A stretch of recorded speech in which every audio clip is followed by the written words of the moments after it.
Hey guys, it's me, Victoria. So, if you're wondering, why I'm so close up, it's because I was trying to put this thing on the camera on the tripod, but it wasn't working, and then my muscles got tired. And don't say I'm weak, because I'm not weak. I'm taking auto check next year. So anyways, today I would like to make a video, and, about Chapter 8 of the novel Lolita. So, first, let's get into the basic facts. Full title is obviously Lolita, and it was written by Vladimir Nabokov. I think that's how you pronounce his last name. It's a postmodern novel, and it's a tragic comedy. It's written in English, and so it's French, but yeah. Okay, so it was written in New York in between 1949 and 1955. It was first published in 1955 by Olympia Press, Paris.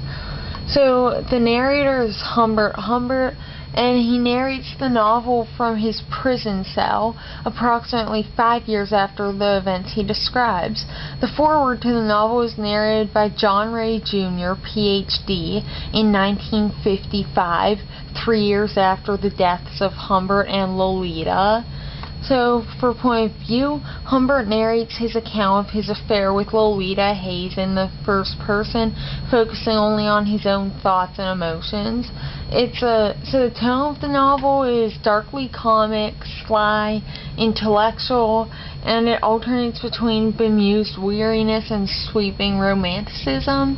So as for tense, Humbert describes the majority of the events in the past tense, but he frames his account with passages of present tense narration. So this novel takes place in between 1947 and 1952, initially in the south of France and unnamed locations in Europe, then all over the United States. Humbert Humbert is the protagonist. The primary conflicts in Lolita are between Humbert and society, which disapproves of both incest and pedophilia, and between Humbert and Claire Quilty, who competes with Humbert for Lolita's affections. The rising action is when Humbert takes Lolita on the road in an effort to control her behavior and cement his possession of her.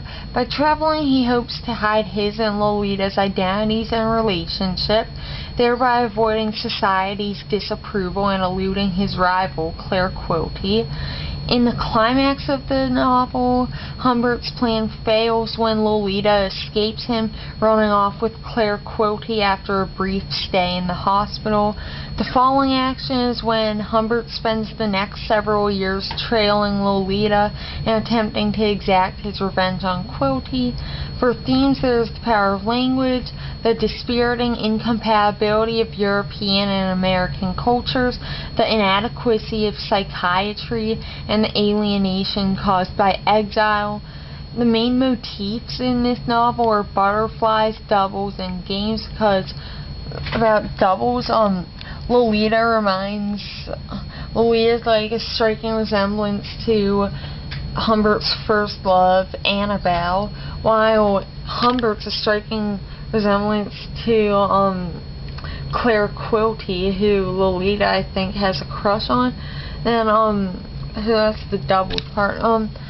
Symbolically, we have the theater and prison, and there's continuous foreshadowing in this novel.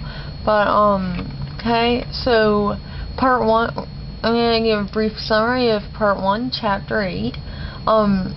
So in chapter 8, Humbert chooses his wife Valeria because of her childlike nature and flirtatious doll-like airs, and she quickly falls in love with him. Despite his initial attraction to her girlish personality, Humbert finds Valeria's intellectual inferiority distasteful, and he rarely sleeps with her. After some time, an uncle dies and leaves him an inheritance, but the will includes the condition that Humbert move to America and take some interest in the uncle's business. Valeria feels reluctant to leave Paris, though Humbert tries to convince her that she'll enjoy America. Finally, Valeria confesses to having an affair with a taxi driver. Despite his relative indifference to Valeria, Humbert feels deeply betrayed and thinks about killing her. Courteous and apologetic, the taxi driver arrives to take Valeria away. He does not leave Humbert alone with Valeria at any moment, so Humbert can't kill her. Valeria rather melodramatically packs her things and leaves. He later learns that Valeria died in childbirth in 1945 after she and her husband moved to California to participate in a bizarre psychological experience. At this point in the story, Humbert becomes distracted by the poor state of the prison library. He names some of the books available, including the Children's Encyclopedia, which he likes for the pictures of Girl Scouts. He notes a surprising coincidence in a copy of Who's Who in the Limelight and transcribes a page for the reader. The page includes the playwright Claire Quilty, who wrote such plays as The Little Nymph and Fatherly Love. Who's Who claims that Quilty's works with children are particularly notable. The transcribed page also contains an entry on Dolores Quine, and Humbert says that seeing Lolita's given name, Dolores, still gives him a thrill. He states that his Lolita might have appeared in a play called The Murdered Playwright, and he plays word games with the names Quine and Quilty. He notes that he now has only words to play with. Okay, so I'm going to I just made changing plans. I'm going to cut this video off, upload it, and then I'm going to talk about the French to English translations of phrases used in Part 1, Chapter 8, and I'm going to read Part 1, Chapter 8 to you guys. So, I hope you guys enjoy this. Like, subscribe, favorite. See you in a few minutes. Bye.